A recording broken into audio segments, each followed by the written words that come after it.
will you accept a collect call from the Rock and Roll Hall of Fame? Oh, no. Damn it! I hate Did when I you, have. Mike? Hey, how are you, Darren? Thank you. It's boys and girls. It is a friend of the program, Mr. Darren Dowler, has joined the program, and thank you for making some time for us this evening, Darren. I know you're what, maybe 15 minutes away from heading out to is it the VU Lounge in Kansas Oh, yeah. City? When I'm in town, I perform at it's one of Kansas City's most awesome places called VU Lounge, and it's downtown KC. And I got about 30 minutes, though, so I got some time. Oh, fantastic. Listen, so if you've been listening or if you've been living under a rock, and I need notes here because I swear to God, by the time we get through all the accomplishments of Darren, we will probably be out of time. So he is called one of the most multi talented performers in show business. Darren is a filmmaker, director, actor, recording artist, writer, and author. Oh my God! So let's start, Darren, with I don't know how many years ago was lead vocalist of Paul Revere and the Raiders. You're testing my memory here, Mike. Yeah. Started in 2008 and went until about 2017 or 18. I guess it would be 19, actually, because I was there for 11 years. So, yeah, started back in 2008. Then, of course, Paul passed about 7 years later, and then we continued on for about 3 years after Paul left us, and then it was time for me to move on and do my solo thing. Gotcha. They're already commenting in chat saying applause, handsome guy. Your photo is of course up. And by the way, I will put up all of the links to Darren's social, and this interview will live on YouTube as well. Nice. You went to the Lettermen. You were with Bill Medley of the Righteous Brothers and guest performer with the Outsiders. And how long ago was it? You completed what, 50 dates in 2024 with Jay and the Americans on the Happy Together tour. Yeah, we just finished this summer. We finished up right before September, like end of August, and it was 51 dates in a row, and it went over so well. This year we're doing 65 in a row, starting in June. Starting when? At the end of June, we'll start the Happy Together tour again, and we'll do 65 dates this year. So you was it a particular cruise line? You have toured the world as a performer on, in many cases, themed cruises. Tell me about that. Well, when I left the Raiders, we had our own cruise called the Where the Action Is cruise, where we had guest artists come on, and we were kind of like we started the same time that the Flower Power cruise did. It was hugely successful. Then when I decided to leave Paul Revere and the Raiders, Celebrity Cruise Lines actually came to me first, and they said, hey, we hear you're leaving the Raiders. How would you like to do as many or as few shows as you would like to do on our larger ships? And I said, well, that would be fantastic, and I'd get to tour around the world and take my family and just have fun. So we did that.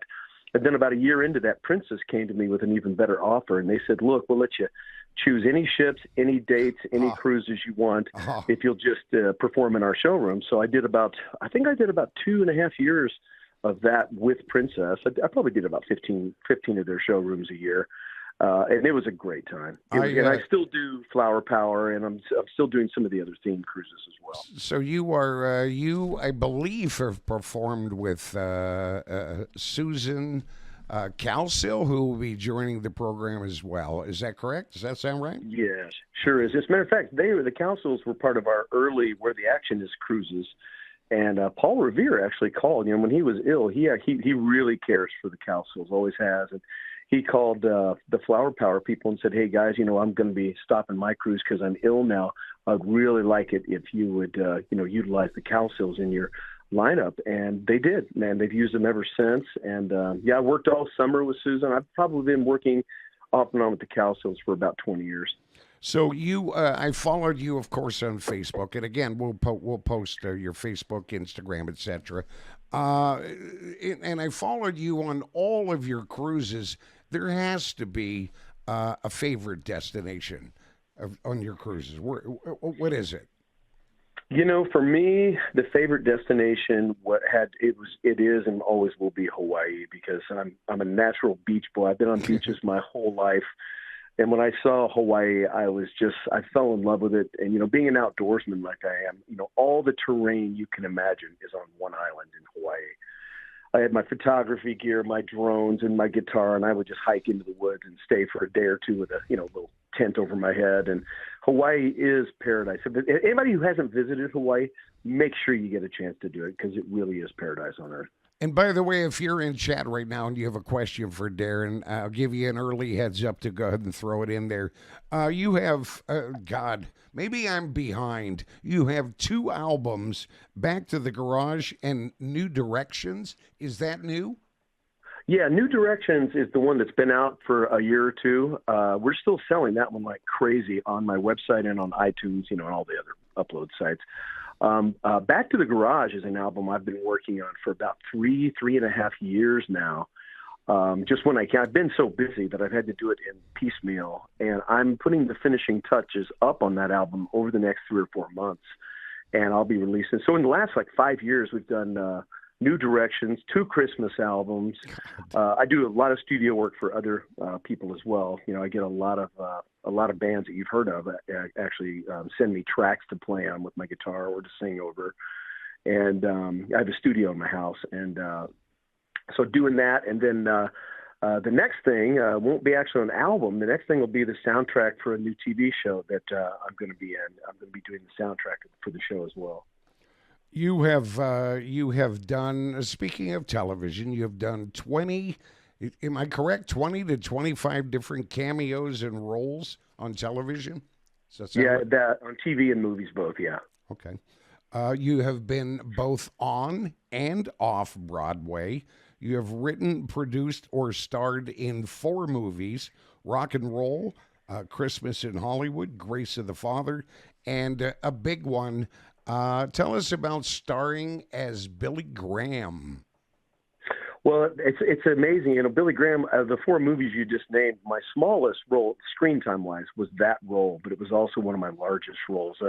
There's a movie called Palau, the movie, which is the life story of Luis Palau, which is the South American and, pretty much worldwide. He is the Billy Graham now.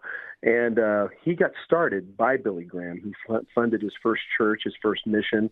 So when they did his life story, one of the most involved audition processes I ever went through was to be Billy Graham in that movie. And they flew us to Buenos Aires, where we filmed down there. And it was playing Billy Graham was an amazing transformational experience. It truly was. Where can people find that? Probably on everywhere, I'm guessing. Yeah, I think Palau's everywhere. I think it's on Prime. It's on Apple Originals. It's on Fandango. You can, pretty much for anybody these days, you just punch it in. Where can I see? Punch that in with the movie name, and all the places you can see it'll come up on your computer. It's pretty easy to find everything these days. Tell me about, I know this is on Amazon and probably a zillion different bookstores. War of the Angels is a best-selling book you wrote. Tell me about that. The War of Angels was a project I probably worked on in my mind for about 25 years. I've always been fascinated with angels and scripture and ancient biblical texts and things like that. And so through all the years of reading all that stuff and watching some of my favorite movies, I decided to write a story about the Archangel Michael coming back to Earth to fight Satan for, souls of man. And so I wrote this book about, it was 2009 or so, 2009, 2010. And it's a big book. It's over 400 pages. It's been delivered and presented to about 15 different movie studios, and it's such a big story that at the time we presented it, they were just all scared of it because pretty much Marvel had all the money in the movie business for the last 15 years, and so they were telling me it's $150 to $200 million movie to make. So we haven't made the movie yet, but The War of Angels is a great. It would make. I actually wrote it to be a film. I wrote it to be a giant film, and people who have read it, that's what they always say. They say, it reads like a movie, and I'm like, well, I kind of wrote it to read like a movie, and so I gave it to a whole bunch of producers and directors in Hollywood. And as soon as somebody frees up, a couple $100 million, we'll probably make a movie out of it. Reading from chat, here's a question. Toby Ann from Anderson, Indiana says, love the movie Grace of the Father. It had beautiful cinematography. Where was it filmed? We filmed that entire movie down, believe it or not, in southern Florida. Even the scenes with the horses that look like the Dakotas and stuff like that. The director was he just had a brilliant vision of seeing, he used some stock footage, really high-end stock footage of mountains and horses, flyovers and things like that, and inserted it into the movie to transform southern Florida into the Dakotas. And then, of course, the second half of the movie happens in southern Florida, so then they just shot it as is.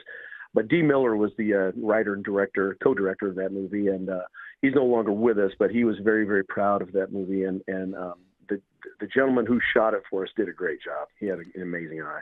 You are married. Your wife's name is Diane. You have daughters, Raina and Bianca. Is that right? Mm-hmm. Very good, yeah. And Raina is finishing up a degree in?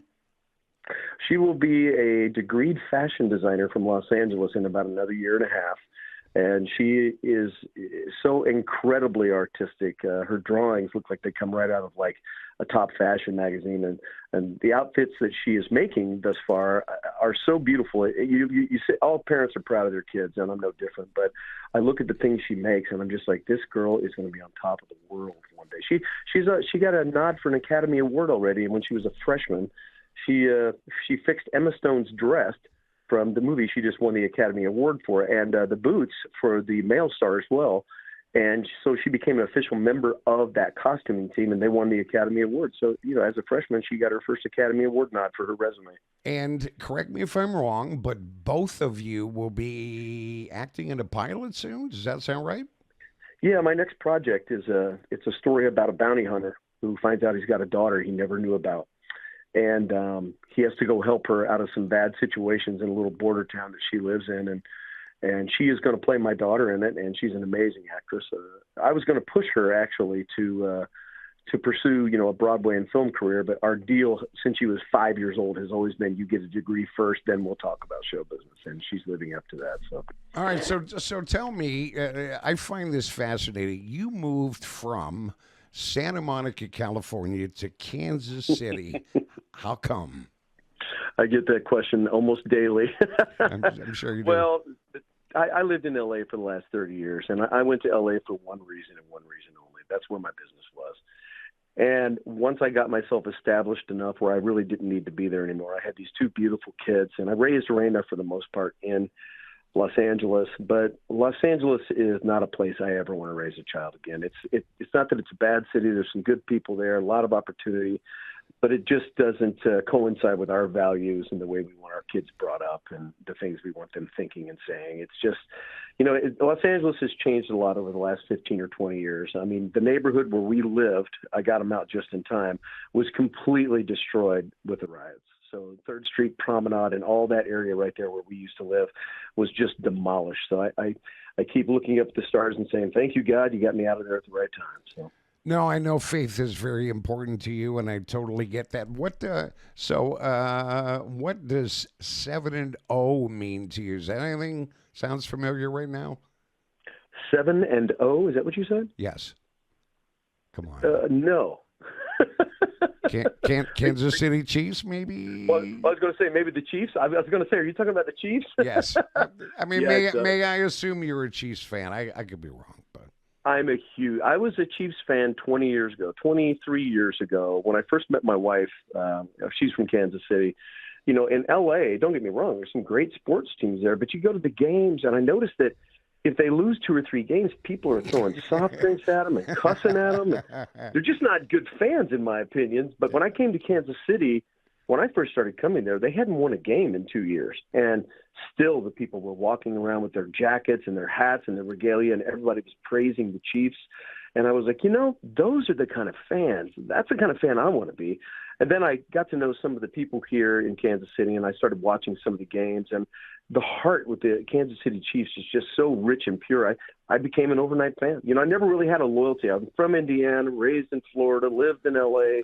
I didn't really have any loyalty to a team, but I am very loyal and excited about the Chiefs. All right, so back up for beep, beep, beep for just a second. You said Indiana because we have a huge contingent online of Indiana listeners. So I guess we're in Indiana. Well, I was born in Indianapolis, and I lived all over the city. My mother and father were both entertainers, so we moved a lot. So I pretty much lived in every corner of Indianapolis. Then we moved out to the country. I lived in Greenfield for a while, and then I lived down in Lawrence. My mother and stepfather decided to try to do something very different when I was a kid, so they took this inner city kid and moved him out to the farmland. And, I never really, don't get me wrong, Indiana's full of great people and great things, but I never really felt like, I was born there. I lived there the first 10 years of my life, but I knew I was a beach kid. Even as a little boy, I'd always see pictures of the beach and stuff, and I go, I feel like that's my place. And then we moved to Daytona Beach when I was 11, and I got to work on the beach, play on the beach, pretty much live on the beach, and I kind of found my place. So I have the distinction of being from Indiana, and I have a heart for that and the people there because they are very pure-hearted people. But I also got my beach time in Daytona, and from 10 years old on, I've always been on the beach, either Los Angeles, Daytona Beach, Hawaii, somewhere. Give me the final question. Give me and we didn't really talk about this, but give me long story short, I won't keep you, but I had to introduce B.J. Thomas once, and at that moment in time. So we're sitting in his little van or his his bus, and he's like, "Hey, we're running a little bit late. The orchestra's warming up. Would you go out on stage and tell him we're going to be running a couple of minutes late?" And at that moment, I had sort of this, just a little moment in time where I maybe kind of looked like him. So as I'm going across the stage, the crowd gets on their feet. I'm like, oh my God, that's what this must feel like, right? To be you. So pretty much every night, yeah. Hey, I'll let you go. We're going to play a little celebrity game here. Alive or dead? I'm going to name some people, and you tell me if you think they're still around or if they have passed. Me or your folks in the audience? No, you. Oh, okay. Okay, so I'm going to give you some names. Tell me if they're past or if they're still with us. Henry Fambrough, founding member of the Spinners. Alive or dead? I'm sorry? Dead. Okay, dead. Correct. David Soul. Alive. Dead. So David passed away. I didn't know that. Yeah, he did. Sorry to give you the news. Man, I somehow missed that. So Sophie Loren. She's still with us. That's correct. Iggy Pop. He's still with us. Correct. Benny Mardones, the singer of Into the Night. I know he's gone because he was my next door neighbor and a very good friend. Oh, you're kidding me. Yeah. No, he lived right with me in Playa del Rey. Oh, no kidding. I produced his last song. I have a memory of, so I want to say, I thought he was like Rochester or Syracuse, New York, maybe from there. And I believe it was at Parkinson's, maybe. And I remember one of his very last shows, and it's on YouTube. Where he, Into the Night, of course, was released twice as a single, maybe like 79, 81. And I remember he had some difficulty at that time performing that song. And it was the most magical moment ever that people in the audience sang it to him. Absolutely breathtaking. Hey, listen, I can never thank you enough for spending time with us. Would you do me the honor of introducing your song, When We Were Young? This is a song I wrote for the movie, Rock and Roll the Movie. It's got an interesting story. I wrote the guitar lick in the song 35 years ago, but I never had a place to put it. Then in 35 years, back in 2009, when we shot Rock and Roll the Movie, I needed a song for the first time my character got back on stage. I said, that's going to be the song. And I wrote this song. It's called When We Were Young. It's one of my favorites ever. And I hope everybody enjoys it. Thank you so much. You have an amazing evening tonight. You too, Mike. Thanks for having me on, Daddy. You bet.